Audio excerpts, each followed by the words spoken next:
जगविंदर पटियाल जी जुड़ गए हैं। जगविंदर जी, आपने देर रात ये साहसी रिपोर्टिंग की और इसमें हमने भी ये जाना, देखा, समझा कि किस प्रकार के हमले एलओसी पर हो रहे थे। भारत की भी कड़ी कार्रवाई यहां पर हो रही थी। आप विस्तार से बताएं सर।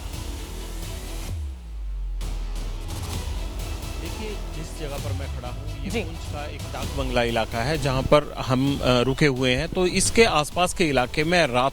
तकरीबन 8 बजे शेलिंग शुरू हुई थी और 8 बजे से लेकर सुबह 5:30 बजे तक मुझे ये लगता है कि हम जहां रुके थे उसके आसपास ही 100 से 200 शेल गिरे होंगे। अभी बताया ये जा रहा है, मैंने सुबह उठकर जो है वो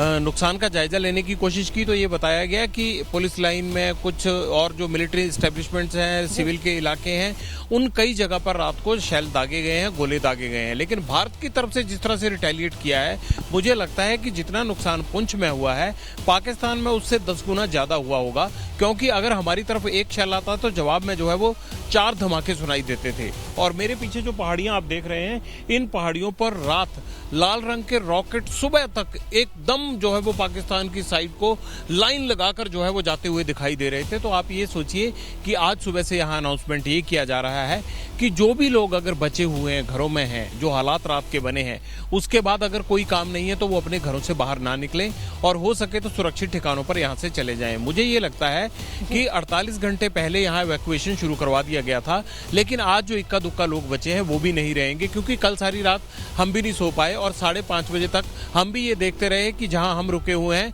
कब शेल इस पर आकर गिरेगा, क्योंकि आसपास इतनी चीजें उखड़कर और स्प्लिंटर इतने आकर जो हमारे ऊपर की छत है उससे टकरा रहे थे कि सो पाना तो मुश्किल था। बस यही लग रहा था कि पता नहीं कौन सा शेल जो है वो इस तरफ भी आ जाएगा। हम बीच में हैं, उधर भी शेल गिरे हैं, इधर भी शेल गिरे हैं, हमारी बैक साइड पे भी गिरे हैं, लेकिन गनीमत रही कि हम जिस तरह से डटे हुए थे, भगवान की असीम कृपा रही कि कल रात हमारे जो रिहाइश है यहाँ पर कोई भी शेल नहीं गिरा। लेकिन यहाँ पर लोग बहुत सहमे हुए हैं, डरे हुए हैं और यहाँ तक कि सिक्योरिटी फोर्सेस के लोग भी सबको यही सलाह दे रहे हैं कि बिल्कुल सड़कों पर या बाहर ना आए, क्योंकि पाकिस्तान पागल हो गया है और पागलों की तरह रिहायशी इलाकों पर जो है वो शेल बरसाए जा रहे हैं। जगविंदर जी, क्योंकि जो दर्शक अभी हमारे साथ जुड़े हैं और कुछ ही देर पहले उन्होंने आपकी रिपोर्ट देखी है, उस रिपोर्ट को देखकर वाकई वहां की स्थितियों का अंदाजा लगाना अब थोड़ा सा आसान हो गया है, लेकिन उस स्थिति को जीना बहुत मुश्किल है, जो कि आपने कल देखा बहुत पास से। आप उस एरिया के बारे में भी बताएं कि जिस स्थान पर आप खड़े हुए थे कल भी रात को और जो आपने स्थितियां देखी हैं, एलओसी से कितने करीब हैं और जो धमाके हो रहे थे लगातार किन किन इलाकों में यहाँ किए जा रहे थे, जो शेल बरसाई जा रही थी, और इक्विपमेंट के बारे में भी जानकारी दें जो भारतीय सेना की तरफ से प्रहार लगातार किया जा रहा है। देखिए, पहले तो ये समझिए कि पुंछ जो है वो एकदम पाकिस्तान के अंदर घुसा हुआ आखिरी भारत का शहर पड़ता है, बड़ी घनी आबादी वाला है। इसके तीनों साइड पर जो है ऊंची चोटियों पर जो है वो पाकिस्तान बॉर्डर है, एलओसी है, एक तरफ उनकी सेना बैठी है, एक तरफ हमारी। ये कहीं पर 1 किलोमीटर की दूरी पर है, कहीं पर 2 किलोमीटर की दूरी पर है, कहीं पर 3 किलोमीटर की दूरी पर है, अलग अलग दूरी पर है। लेकिन आप ये मानिए कि जैसे चिकन नेक होती है, आसपास पूरे पाकिस्तान है, उस तरह से पाकिस्तान है। सो रात जो है जब जम्मू में जिस तरह से इन्होंने एयर स्ट्राइक करने की कोशिश की, ड्रोन अटैक करने की कोशिश की, जैसलमेर में जो कुछ हुआ, भारत के डिफेंस सिस्टम ने एक्टिव होकर जिस तरह से उनकी तमाम कोशिशों को मार गिराया और पाकिस्तान को मुंह के खानी पड़ी, उसके तुरंत बाद 8:30 बजे यहाँ पर जो है वो हैवी आर्टिलरी फायर शुरू हुआ सबसे पहले, और लगातार जो मशीन गन्स चलने की आवाज आने लगी। लेकिन जैसे जैसे रात बढ़ी, जैसे जैसे भारत ने राजस्थान में, पंजाब में, जम्मू में अपने ऑपरेशन को सक्सेसफुल बनाया, तो उसके बाद यहाँ पर लगातार मोटार और शेलिंग के जो है वो आवाजें आने लगी और वो रात 12 बजने तक जो है वो इतनी ज्यादा तेज हो गई कि हमें हर 1-2 मिनट के बाद 5-7 गोले गिरने की आवाज सुनाई देने लगी। और जब उसका इम्पैक्ट आता था तो जहां पर हम रुके हुए हैं, इसकी छत के ऊपर जो है वो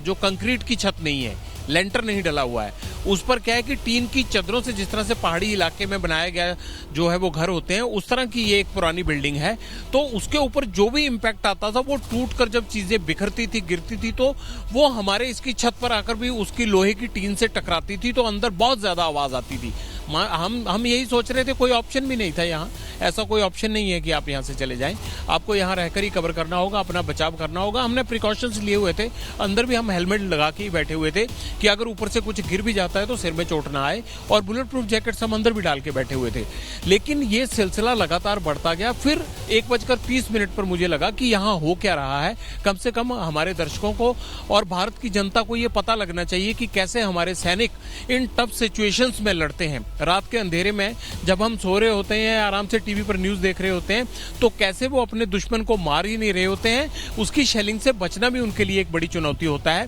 वो सब चीज़ें दिखाने के लिए और अपने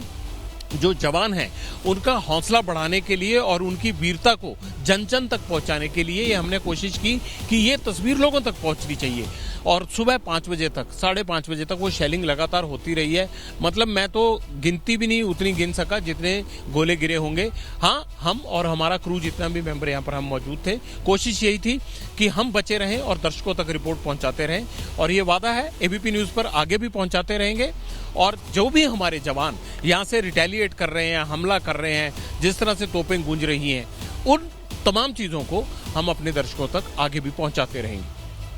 बिल्कुल, यही आपकी कोशिश भी है और ये कोशिश वाकई काम भी कर रही है, कोशिशें सफल हो रही है। वो तस्वीरें हम देख पा रहे हैं इस वक्त जगविंदर जी। लेकिन आपने एक बात कही कि पाकिस्तान तो इस वक्त पागल हो गया है, वो बिना दिमाग के बस हथियारों के साथ, किसी भी तरीके से गोला बारूद के साथ अटैक की कोशिशें कर रहा है, जिसको भारतीय सेना नाकाम भी कर रही है। ऐसे में अभी की अगर हम स्थितियों की बात करें, क्योंकि पिछले 14 दिन से तो वो सीजफायर का उल्लंघन कर ही रहा था, इसके बाद भारतीय सेना ने मुंहतोड़ जवाब दिया और ऐसा जवाब दिया कि अब पाकिस्तान दहशत में भी।